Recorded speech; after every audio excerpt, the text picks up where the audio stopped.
इस वीडियो में आपको आवर इन्वायरमेंट के सभी most important questions class 10th term 2 के लिए मिलेंगे। तो जो भी बंदा और बच्चा इस वीडियो को एकदम लास्ट तक देखा ना, मेरी एकदम फुल गारंटी है कि इस चैप्टर से एक भी क्वेश्चन उसका टर्म 2 एग्जामिनेशन में गलत नहीं होगा। लेकिन आपको पूरा वीडियो एकदम लास्ट तक जरूर देखना पड़ेगा। बस यही एक शर्त यही है कि पूरा वीडियो एकदम लास्ट तक देखिए, ठीक। तो हेलो दोस्तों, मेरा नाम है कृष्णा और आप देख रहे हैं आप ही का अपना चैनल जिसका नाम है NCERT वाले मास्टर जी। तो बिना कोई कैरी मिनाटी के डायलॉग बोले स्टार्ट करते हैं। तो देखिए एकदम डीप टर्म 2 का जो सैंपल बजा सीबीएसई सैंपल पेपर निकाला था, उसको एकदम अच्छे से एनालाइज किए कि सीबीएसई क्या देना चाहती है, कैसा दे रही क्वेश्चन, उसको एकदम अच्छे से एनालाइज किए और उसी तरह से पूरा वीडियो तो पूरा एकदम लास्ट देखिएगा, ठीक। और फुल गारंटी है ही बता चुके हैं। और एक बात और कि आप लोग का जो प्यार है ना यार, एकदम गजब, एकदम ओपी लेवल प्यार है आप लोग का। व्यूज इतना आ रहा है अब और सब्सक्राइबर तो बढ़ते ही जा रहे हैं। आप लोग एकदम प्यार दिखा रहे हैं, कमेंट भी इतना अच्छा करते हैं कि पढ़ के मजा आ जाता है, ठीक। अब तो इतने सारे कमेंट भी आ रहे हैं कि रिप्लाई भी नहीं कर पाए, लेकिन कोशिश नहीं फुल रहती है कि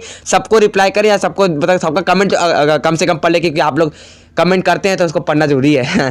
तो चलते हैं आगे और हाँ चलिए क्वेश्चन नंबर 1 में चलते। क्वेश्चन नंबर 1 क्या है? Find an ecosystem, draw a block diagram to show the flow of energy in an ecosystem. तो बहुत सिंपल क्वेश्चन, आपको इकोसिस्टम का डेफिनेशन बताना है और एक ब्लॉक डायग्राम बताना है। ब्लॉक डायग्राम अभी आपको बताते कैसा होता है। तो उस ब्लॉक डायग्राम बनाना है, उसमें क्या दिखाना है आपको? फ्लो ऑफ एनर्जी, की एनर्जी कैसा फ्लो होता है इकोसिस्टम में। अच्छा क्वेश्चन है, सीबीएसई 2019 में आया भी है और पता है ना प्रीवियस ईयर क्वेश्चन बहुत ज़्यादा इंपॉर्टेंट होते हैं, तो उसको अच्छे से पढ़िएगा ना, ठीक। और देखिएगा सब प्रीवियस ईयर क्वेश्चन ही हम देते ज़्यादातर, ताकि आप लोग की तैयारी एकदम ओपी लेवल की बनी रहे। और इसका आंसर क्या है? इकोसिस्टम। एकदम सिंपल सा प्यारा सा डेफिनेशन, इसको लिख देंगे। इकोसिस्टम का डेफिनेशन पूछेगा तो इसको बस लिख दीजिएगा, पूरा नंबर मिलेगा, ठीक।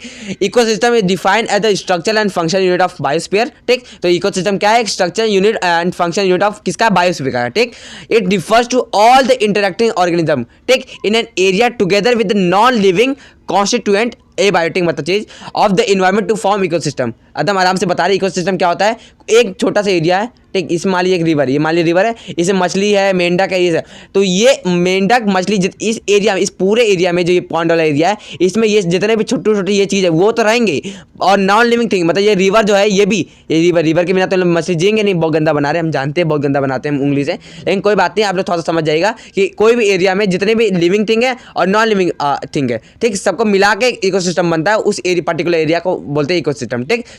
अब ये देखिए इसका ब्लॉक डायग्राम है। ब्लॉक डायग्राम कैसा होता है? देखिए फ्लो ऑफ एनर्जी बताना है। सनलाइट, सबसे पहले सनलाइट जो होता है, देखिए सनलाइट होता है, उसके बाद सनलाइट किस में जाता है? प्लांट के पास, प्रोड्यूसर के पास जाता है, ठीक। अब उस प्लांट को खाता कौन है? हर्बीवोर। मान लीजिए एक डियर खा गया, ठीक। अब डियर को खाएगा शेर, कार्निवोर, और शेर को भी खाएगा बब्बर शेर, ठीक। और उसके ऊपर खाते हैं लोग डिकम्पोजर लोग, लेकिन जर्नलिस्ट इसको लिखते नहीं है। टॉप कॉर्नी मतलब लिख देंगे, आपको पूरा नंबर मिलेगा। चलते हैं आगे। सिंपल क्वेश्चन था। क्वेश्चन नंबर 2 कहाँ गया? क्वेश्चन नंबर 2 ये रहा। क्वेश्चन नंबर 2 क्या है? What do you understand by the term ecosystem. देखिए इकोसिस्टम का डेफिनेशन कितना इंपॉर्टेंट आप लोग देख रहे हैं, ठीक। ये भी सीबीएसई 2020 में आया, अब हमको लग रहा है 22 में भी आएगा, ठीक। तो इकोसिस्टम का डेफिनेशन अच्छे से पढ़ लीजिएगा। What do you understand by term ecosystem. दूसरा पार्ट क्या है? Autotrophs are the first level of food chain, give reason बताना है। और तीसरा क्या है? In a food chain frog, grass, insects and snake. देखिए ये 4 लोग का एक फूड चेन बना है, ठीक। अब उसी फूड चेन में बताना है कि assign topic level of frog. Frog का टॉपिक लेवल क्या होगा इसमें? To which category of consumer do they belong to. तो इसमें वो कौन सी कैटेगरी में बिलोंग करते हैं फ्रॉग जो है, ठीक। अच्छा क्वेश्चन है, देखिए पहला देखते हैं। What do you understand by term ecosystem. Ecosystem का डेफिनेशन बहुत इंपॉर्टेंट है, एकदम अच्छा। इसको 10 बार नहीं ज़्यादा हो गया, 1-2 बार लिख के जाइएगा। और देखिए इसका क्या है? Ecosystem is a structure and function unit. ये लाइन जरूर लिखेगा, structure and functional unit of biosphere, बहुत इंपॉर्टेंट लाइन है। And is stable ecological unit where regular inputs of energy and circulation matter take place, ठीक। तो ecosystem में हमेशा energy कभी इधर से उधर जाएगा, हमेशा सर्कुलेशन होता रहता है हमेशा। अब पार्ट 2 देखते हैं। Autotrophs are the first level of food chain, give reason. अब ऑटोट्रॉफ जो होते हैं, ऑटोट्रॉफ जानते हैं ना आप लोग, शायद पढ़े भी हैं, लाइफ प्रोसेस पढ़े हैं ना, तो वहाँ पे ऑटोट्रॉफ आप लोग जानते हैं कि वो first level of food chain में हमेशा क्यों होते हैं, ठीक। मतलब प्लांट लोग पहले सबसे फर्स्ट लेवल पे क्यों आते हैं? सिंपल आंसर है, autotroph can make their own food in the presence of sunlight, ठीक। They have ultimate source of energy for each and every organism for the food chain, hence every chain always start with producer or autotrophs, that is why they are placed at the first topic level।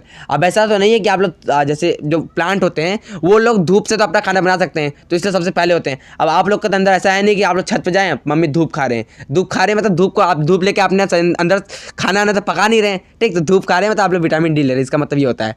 और autotroph जो होते हैं वो धूप से लेके अपना खाना बनाते हैं। आप लोग पढ़े, अच्छे से पढ़े फोटोसिंथेसिस के बारे में, तो इसलिए ऑटोट्रॉफ हमेशा फर्स्ट नंबर पर होते हैं।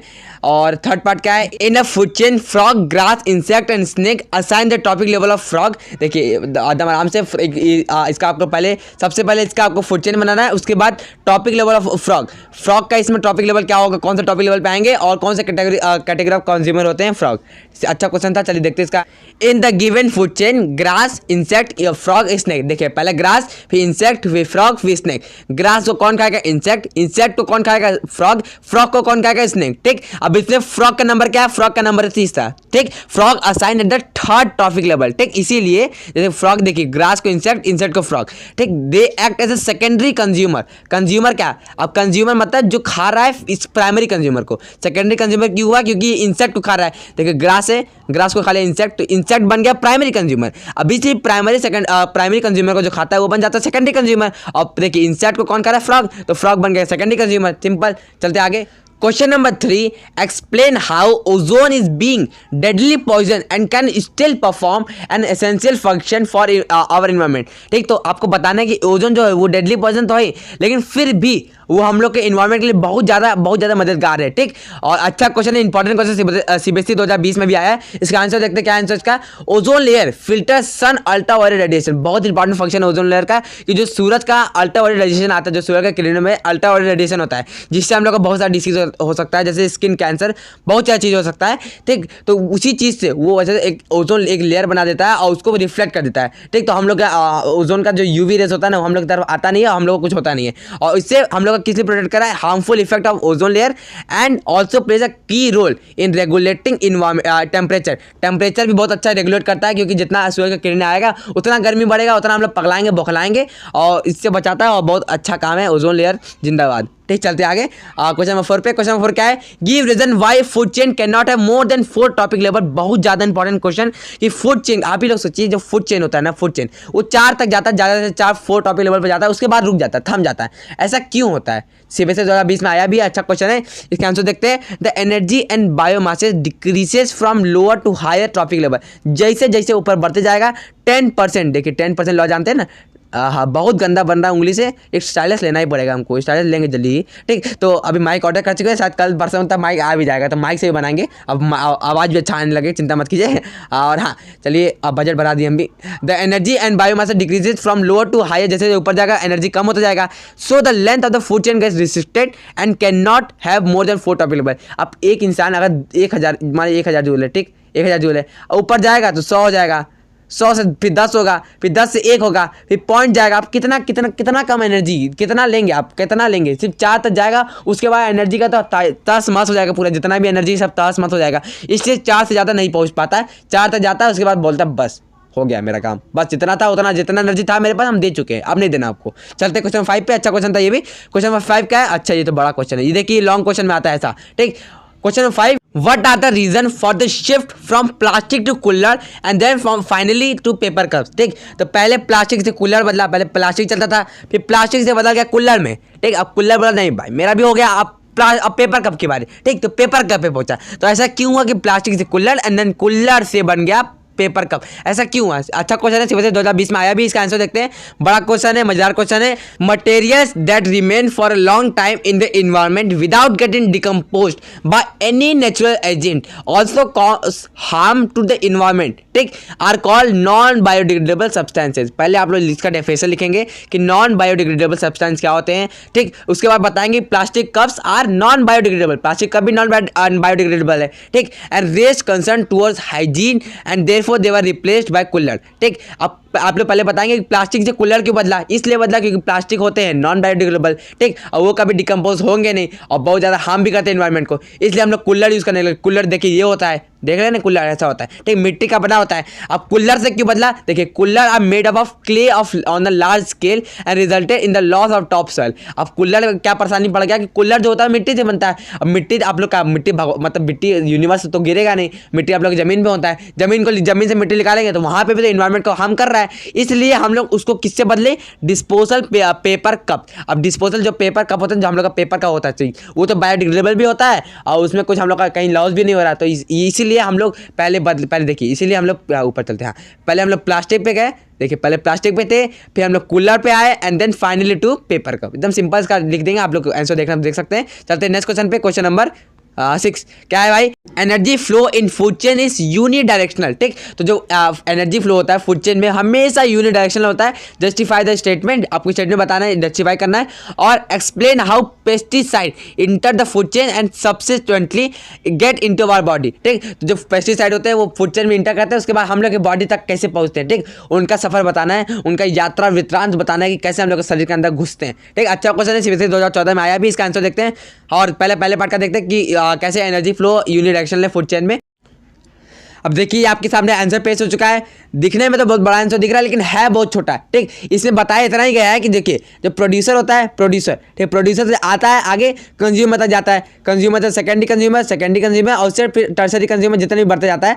अब देखिए यहाँ से जो ये होता है प्राइमरी कंज्यूमर, इसके पास मान लीजिए 1000 जूल है। ठीक, अब 1000 से बड़े छोटा होगा 10% लूँ 100 पे आ जाएगा, 100 से जाएगा 10 पे आ जाएगा। तो जब 100 पे आ गया तो दोबारा जाएगा थोड़ी, एक बार पहुंच चुका 100 तक, अब 100 से दोबारा थोड़ी बढ़ जाएगा एनर्जी। ठीक, तो जो भी एक बार जा चुका सो जा चुका, अब दोबारा नहीं आएगा। ठीक, तो इसीलिए यूनिडायरेक्शनल होता है that the energy is captured by the producer do not get revert back to sun and the energy transfer by the herbivore does not come back to the producer. मतलब जो एनर्जी एक बार transfer हो चुका सो हो चुका, अब वापस जाएगा नहीं, दोबारा भागेगा नहीं पीछे। जब एनर्जी आप दे चुके हैं, सब एनर्जी कंज्यूम हो चुका है, तो अब पीछे हटना नहीं, चलते आगे नेक्स्ट क्वेश्चन पे। अब पार्ट 2 देखते हैं, explain how the pesticide enter the food chain.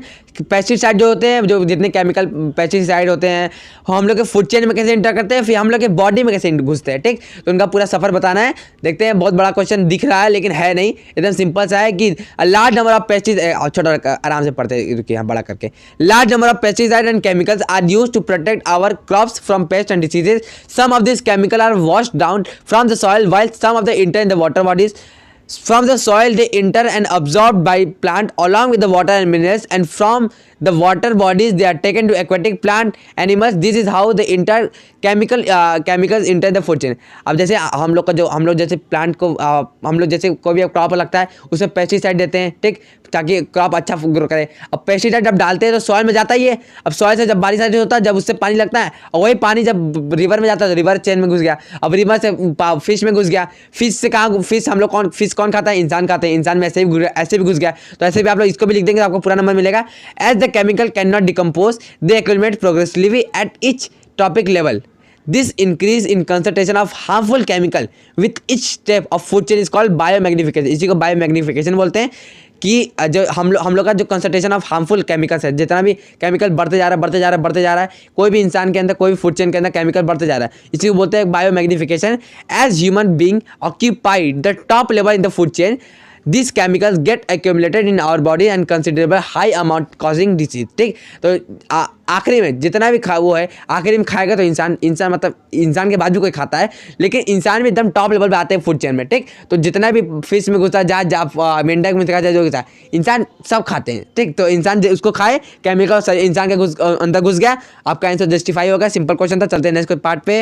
हाँ, और एक बार बता दें, PDF टेलीग्राम चैनल पे है, आप लोग जाके टेलीग्राम चैनल जरूर ज्वाइन कीजिएगा। टेलीग्राम चैनल पे आपको बहुत सब जितना भी वीडियो बनाता है सबका PDF मिल जाएगा, तो जाके जरूर ज्वाइन कीजिएगा। और चलते आगे। हाँ, और केस बेस्ड क्वेश्चन देखिए, अब केस बेस्ड क्वेश्चन देखते हैं। हम लोग शॉर्ट आंसर कर लिए, लॉन्ग आंसर कर लिए, अब केस बेस्ड क्वेश्चन देखते हैं, क्योंकि हर टाइप का क्वेश्चन मेरे को अटेंड करना है, क्योंकि हर टाइप का क्वेश्चन आएगा। चलते देखते क्वेश्चन नंबर 7 पे। क्वेश्चन नंबर 7 क्या है? Question number 7, food web is the interconnection of different food chain. ठीक, तो फूड वेब क्या होता है? फूड वेब होता है इंटरकनेक्शन किसका? डिफरेंट, बहुत सारे फूड चेन का एक कनेक्शन होता है जिसको बोलते हैं इंटरकनेक्शन होता है, जिसको बोलते हैं food web, which correlate the at various topic level operating in the ecosystem. तो इस डायग्राम यहाँ पे जो फूड वेब दिया है, इससे पूरा क्वेश्चन रिलेटेड है। क्वेश्चन देखते हैं, अच्छा सा क्वेश्चन है, इसको हम लोग मुंह जवानी करेंगे, मन से करेंगे, दिल से करेंगे। चलते हैं पहला पार्ट पे। How many food chain are present in the given food web. अब इस फूड वेब में कितने फूड चेन है ये बताने के लिए आपको क्या देखना पड़ेगा? ये एरो से आपको सब कहानी बताया जाएगा। ठीक, तो सबसे पहले नीचे ये देखिए, नीचे इन यहाँ से कितना एरो गया है। पहला एरो ये गया, ग्रास से गया, ग्रास से इधर गया रैबिट की तरफ, रैबिट से स्नेक की तरफ गया, तो पहला फूड चेन ये हो गया। ठीक, पहला हो गया। अब यही ग्रास से एक एरो इधर गया और किधर गया, फॉक्सेस की तरफ गया, एक एरो गया ना, देखिए, तो ये हो गया दूसरा। तो ये देखिए एक करके लिख दे रहे हैं ताकि आपको समझ एकदम अच्छे से आए। ठीक, अब ये हो गया, ग्रास का कहानी खत्म, 2 हो गया, फूड चेन ग्रास का हो गया।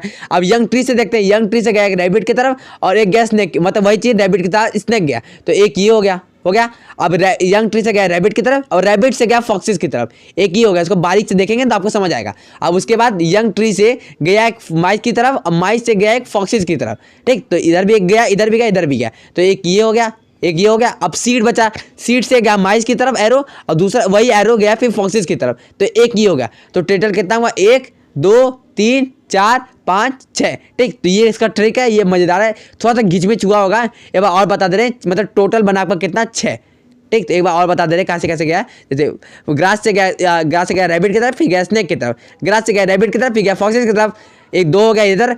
यंग ट्री से गया रैबिट की तरफ, फिर गया स्नेक की तरफ, एक ये हो गया। यंग ट्री से गया रैबिट की तरफ, फिर गया फॉक्सिस की तरफ, एक और ये हो गया, 4 हो गया टोटल। यंग ट्री से गया माइस की तरफ, माइस से गया फॉक्सिस की तरफ, एक और हो गया 5। और जो सीड है, सीड से गया माइस की तरफ, माइस से गया फॉक्सिस की तरफ, तो हो गया 6, ठीक। तो एकदम आराम से बताएं। अब ये पहला क्वेश्चन मुंह जबानी हो चुका है। पार्ट 2 देखते हैं, इसका क्वेश्चन नंबर 2 क्या है। अभी आगे आपको आंसर पे थोड़ा दिखा देंगे, झलक दिखा भी देंगे ताकि आप लोग थोड़ा समझ भी जाएं। Name the primary consumer in the given food web. तो इस फूड वेब में क्या प्राइमरी कंज्यूमर, कौन से प्राइमरी कंज्यूमर है।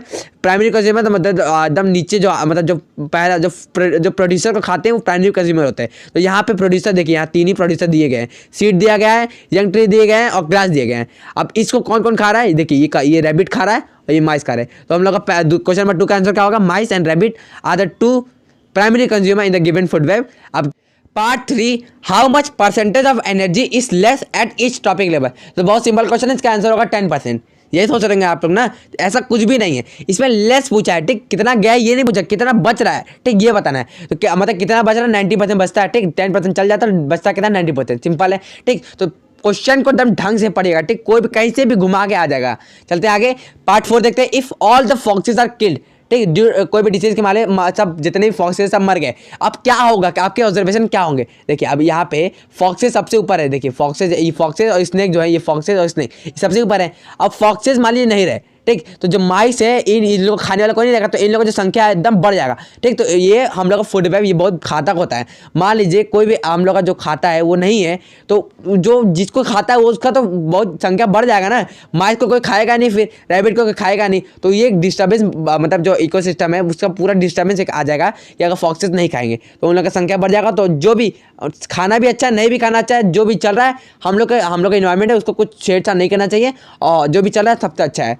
चलते हैं पार्ट 4 पे, पार्ट 5 पे। हाँ, name the organism in which accumulation of toxic non biodegradable substances the lowest, ठीक। तो जो नॉन बायोडिग्रेडेबल सब्सटेंसेस है उसका जो एक्यूमुलेशन है, ठीक, वो जैसे ऊपर जाता है वैसे बढ़ता रहता है। तो जो सबसे नीचे होगा उसमें सबसे लोएस्ट होगा। सबसे नीचे इसमें कौन सा है, सबसे नीचे इसमें सीड है, यंग ट्री है और ग्रास है, तो इसमें सबसे लोएस्ट रहेगा। और सबसे ज़्यादा किस में रहेगा, फॉक्सेस में रहेगा, स्नेक्स में, क्योंकि इसमें से जाएगा इसमें, इसमें से जाएगा इसमें, इसमें जाएगा इसमें, इसमें जाएगा इसमें, ठीक। तो सबसे मतलब केमिकल बढ़ते जाता है, जैसे ऊपर जाएगा वैसे केमिकल बढ़ते जाएगा।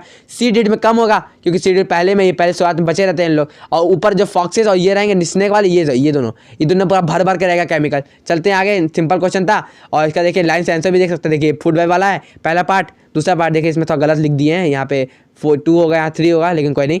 देखिए इसका सेकंड का आंसर देखिए 90% एनर्जी इज लॉस्ट। ये फिर देखिए इसका आगे स्क्रीनशॉट लेना ले सकते हैं आप लोग, आराम से ले सकते हैं। और ये एक्यूमुलेशन और क्वेश्चन देखिए सिंपल क्वेश्चन है ना। चलते हैं आगे, question number 8, read the following and answer the question from 1 to 5 and given below. ये भी एक क्वेश्चन है, अच्छा क्वेश्चन है, पढ़ते हैं क्या दिया है। To study the ozone layer depletion mister Jethalal, ठीक। तो ये जेठालाल ही है, हाँ। Science teacher to draw a given flow chart on black board. अब एक फ्लो चार्ट बनाए मिस्टर जेठालाल, एक साइंस के टीचर है, और अपने स्टूडेंट को कुछ क्वेश्चन पूछे है। देखिए जैसे ये ओजोन लेयर, क्या फ्लो चार्ट कैसा बना, ये ओजोन लेयर, पहला क्या है ओजोन लेयर डिप्लीशन सब्सटेंसेस, दूसरा फॉर्मेशन ऑफ ओजोन लेयर, तीसरा वेयर इट इज फाउंड, चौथा व्हाट इज ओजोन, और पांचवा effect of ozone layer depletion. अब ये क्वेश्चन पूछे, अब आपसे भी यही क्वेश्चन पूछा जा रहा है कि what are the ozone layer depleting substances, कौन कौन से ओजोन लेयर कैसे फॉर्म होता है, जितने भी क्वेश्चन है सब पूछा गया है।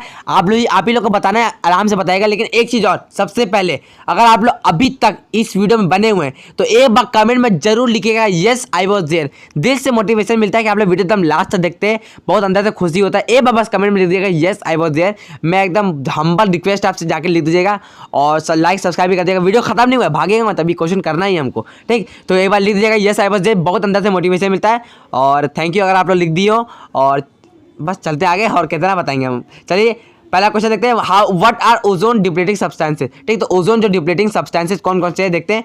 पहला देखते हैं, हाँ, substances that are responsible for depletion of ozone layer और breakdown of ozone molecule are known as ozone depleting substances. तो जो सब्सटेंसेस ओजोन लेयर का डिप्लीशन में हेल्पफुल रहती है लेकिन हेल्प करती नहीं, वो हेल्पफुल चीज़ नहीं है, ठीक, तो उसको बोलते हैं ओजोन डिप्लीटिंग सब्सटेंसेस। जैसे CFC होते हैं, हेलोजन जो होते हैं, हाँ, CFC हेलोजन भी लिख दें आपका पूरा हो जाएगा, बाकी सब Cl जितना भी है CH4 ये सब लिखने की जरूरत नहीं है, इतना बस CFC लिख देंगे आपका काम हो जाएगा, ठीक। इन लोगों बोलते हैं। आगे चलते क्वेश्चन पार्ट 2 पे, इसका क्या है देखते हैं। हाँ, how is ozone form, ozone कैसे फॉर्म होता है, बहुत सिंपल है। जैसे देखिए एटॉमिक ऑक्सीजन जो होते हैं बहुत रिएक्टिव होता है, बहुत हाईली रिएक्टिव होता है। It combines with molecular ozone to form ozone. कुछ समझ नहीं आया, देखिए जैसे UV होता है वो O2 को तोड़ता है किसमें, O और O में, ठीक है। अब यही O जो O जिसमें तोड़ा, जैसे UV रेज होता है वो खुद ही अपना मतलब UV रोज ही मदद करता है अपने आप को रोकने में, ठीक है। तो एक तरह से इसका ऐसे बोल सकते हैं हम लोग। तो UV जो होता है वो O2 को तोड़ता है, O और O में अब जो O होता है ऑक्सीजन का एक जो मॉलिक्यूल होता है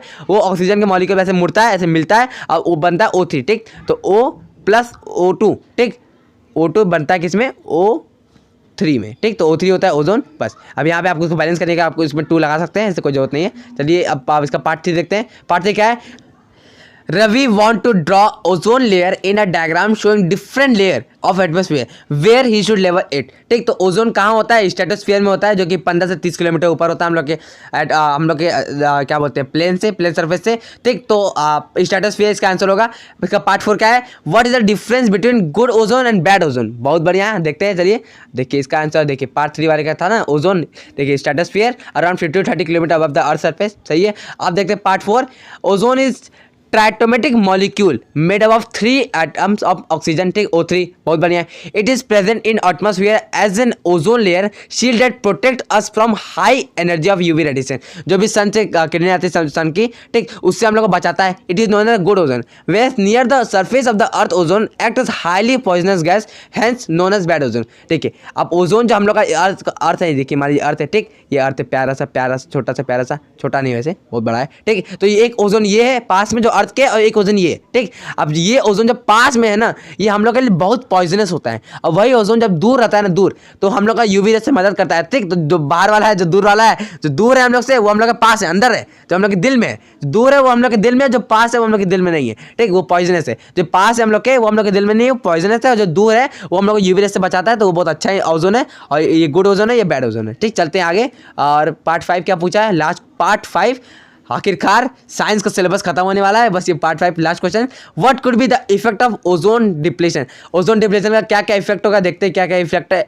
हाँ, कैंसर, म्यूटेशन होता है, इफेक्ट ऑन आई साइट, ठीक। तो स्किन कैंसर, यहाँ पे स्किन कैंसर लिख सकते हैं। म्यूटेशन भी होता है, effect on I site, global warming तो बढ़ेगा ही, वीकनिंग ऑफ इम्यून सिस्टम, बहुत सारे डिसीज होते हैं, बहुत सारे एडवर्स इफेक्ट होते हैं ओजोन डिप्लीशन के। तो हम लोग को मतलब हम लोग क्या कर सकते हैं इसमें, हम लोग जैसे हम लोग रेफ्रिजरेटर यूज़ करते हैं, AC यूज़ करते हैं, तो हम लोग को उसको रोकना चाहिए, क्योंकि उससे CFC निकलता है, और मतलब क्लोरोफ्लोरोकार्बन निकलता है, और वही जाके एटमॉस्फेयर में घुस के वो ओजोन को खन करके मारता है, और वही ओजोन पे हम लोग का मतलब हम लोग के लिए बेकार हो जाता है। ही ओजोन चल जाएगा तो हम लोग के लिए बेकार ही है। चलते आगे, और written and created by Krishna, यानी कि मैं, और आप बहुत खुशी हो रहा है बताने में कि साइंस का हर चैप्टर का मोस्ट इंपॉर्टेंट क्वेश्चन टर्म 2 के लिए बन चुका है, डन हो चुका है, एकदम डन।